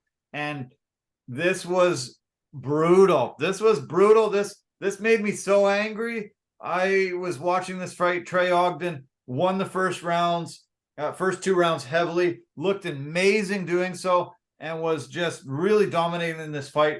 In the third round, he took it to the ground and had Nicholas Mota in a triangle choke. And this was looking like Mota was going to go to sleep. Mike Beltran got down on his hands and knees and grabbed onto Mota's hand and just made sure that he was still awake. Said, you gotta show me you're there. You gotta show me you're there. He waited a couple seconds. He grabbed his arm again to see if he was awake. And I don't know how he felt, what he felt, but he just called the fight off. Mota immediately went, "What are you doing? I'm still there." And they couldn't restart the fight. Ogden ended up losing his win bonus that he should have had. He might have even got a $50K bonus. Great fight, good submission. This ended up at first being called a no contest. Then they overturned it and called it a draw. I don't know if Ogden is getting his money, but he deserves it. And the UFC has to start implementing a possibility of restarting a fight. If this happens, they can restart a fight. They restart a fight after 5 minutes when a guy gets kicked in the groin or poked in the eye. And, I don't know why when a referee makes a mistake like this, they can't just restart it, go back to the ground, get back into the same position and restart it and finish this fight. There wasn't much time left, less than 2 minutes left. And this was a huge, huge, huge mistake. And this is something I hope starts changing UFC's policies. That is a colossal mistake, but here's the thing. Refs are human beings. They make mistakes. They make mistakes, man. And we've seen it time and time again. Even the best of the best. Mark Goddard has made mistakes. The best of the best make mistakes. And it's okay. It happens. But you are absolutely right. There should be a system in place where they can go back, because they already have the replay. So they can go back to the replay, take a look, and be like, oh, yeah, he's clearly not out. See that? See that glint in his eye? Yeah, he's still there. Yeah. So this is what we're going to do, and then just reposition. Make it fair. Like, if there's something else that happened, then they stand it up. But if that's where it was, just restart the position, or maybe even give the fighters like a 3-minute break, then restart it. Yeah. I don't know why they can't. Every other sport has replays.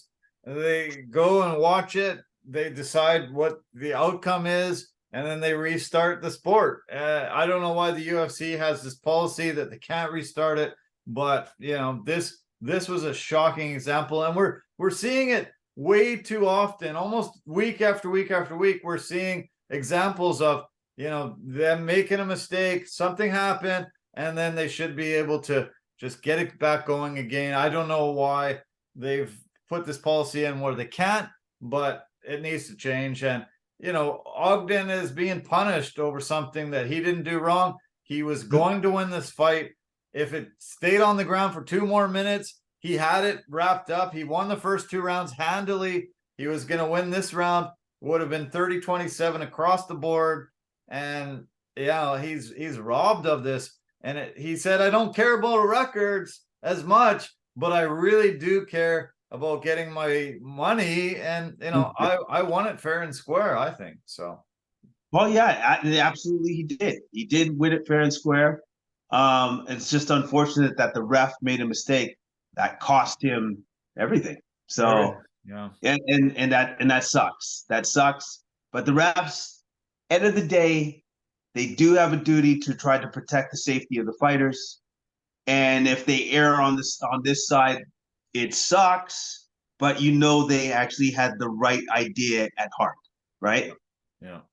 So yeah. Okay, that's it for the UFC story. 1 week break. We'll preview the following week, next week's.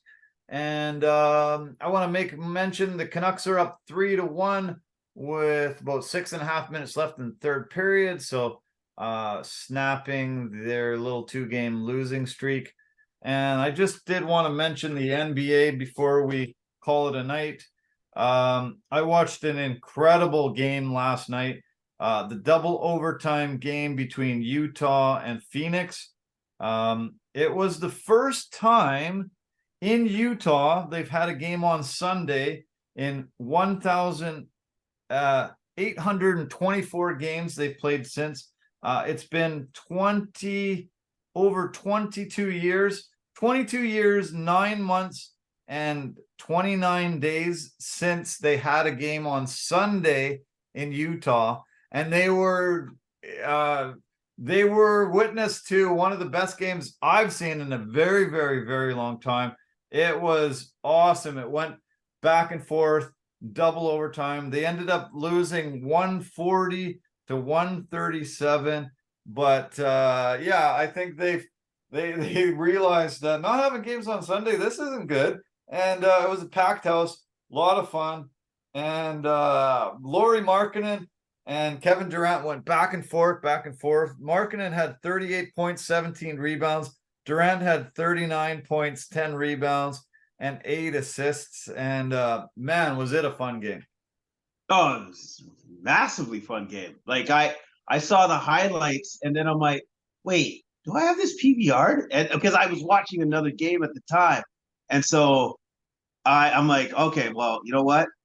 I got to watch this game. So I'm actually going to probably continue to watch this game after we get off just a little bit. Nice. Can't watch too late because obviously got a little work. But yeah, man, the game was awesome.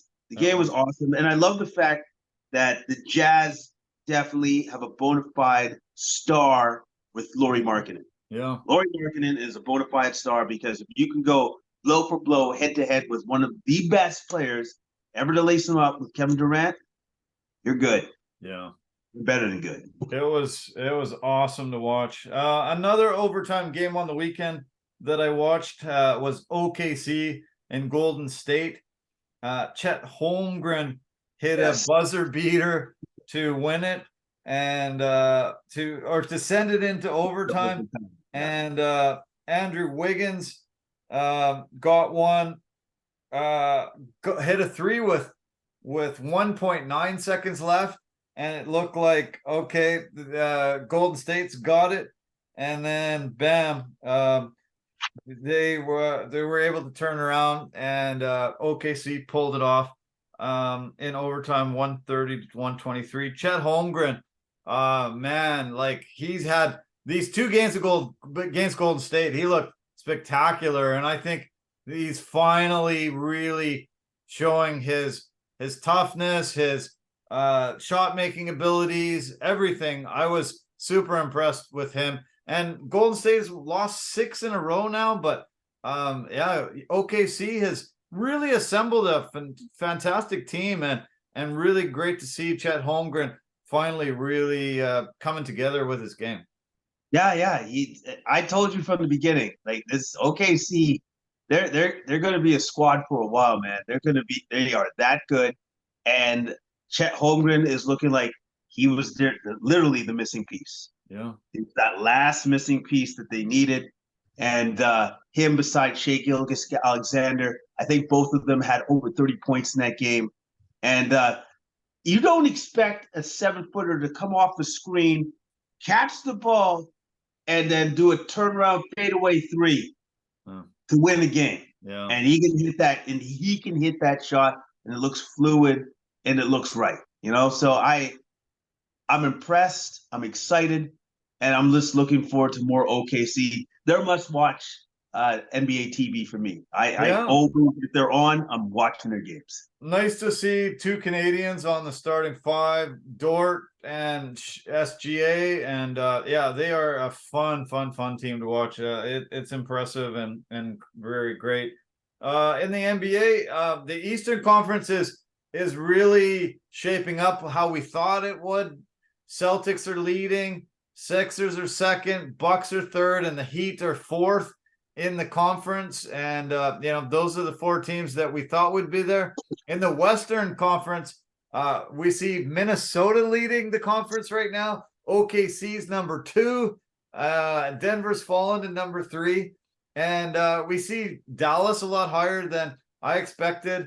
You know, pretty interesting to see how it's going. Warriors 6 losses in a row, falling down to 10th place. It's kind of strange in the West. East is going according to plan, but definitely not the West. Yeah, and also too, like with the West, especially with the Warriors, Wiggins hasn't found his footing yet, and Clay definitely hasn't found his shooting yet. Yeah. They're both super cold. Once those guys figure their stuff out, get out of their shooting slumps, you'll see the Warriors' record improve immensely right away. Yeah, right away. Okay, we got to call it a night. Thank you so much for all your insight and everything that you contribute as always, man. This was fun, and let's call it a night. We don't have much time before we both got to go to bed, so we can be up super early tomorrow morning, Tuesday morning. Yeah, I know, right?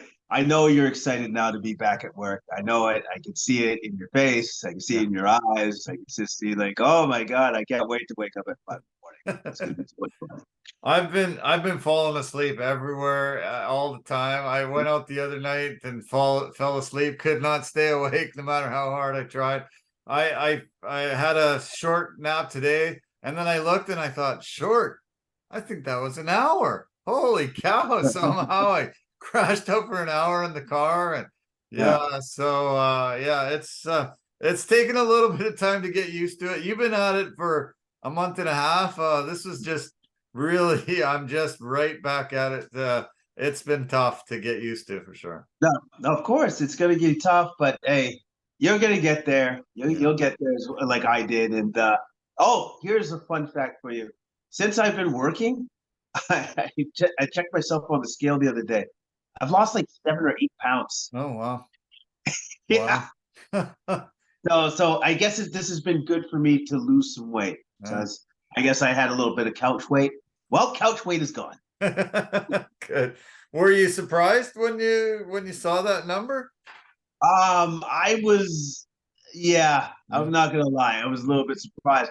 And then it was further reinforced when I saw my friend on Friday. He just goes, "What happened to you?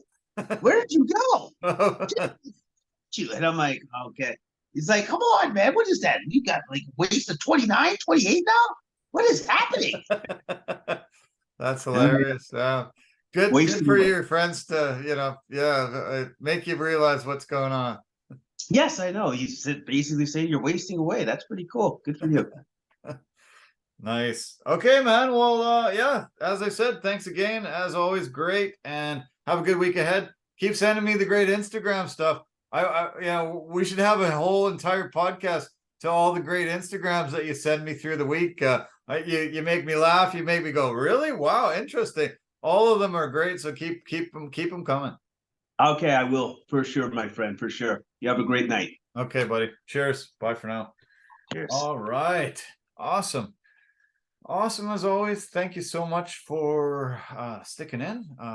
We tried to keep it about 2 hours, and I think we did so. So thank you to our partners and sponsors. Love you guys lots. Anchor.fm, Verbero, Forever Living, and Pampas and Possibilities. All you guys are great and fantastic. Thank you so much. And thank you to you guys. Thanks for all your support, getting lots of great feedback, lots of views, and having a fantastic week ahead. Let's hope that all of you guys down in the US have a really great Thanksgiving, and everybody has a great Black Friday, getting some fantastic deals out there. So take care of yourself, guys. Love you lots, and bye for now. We'll talk soon. Take care.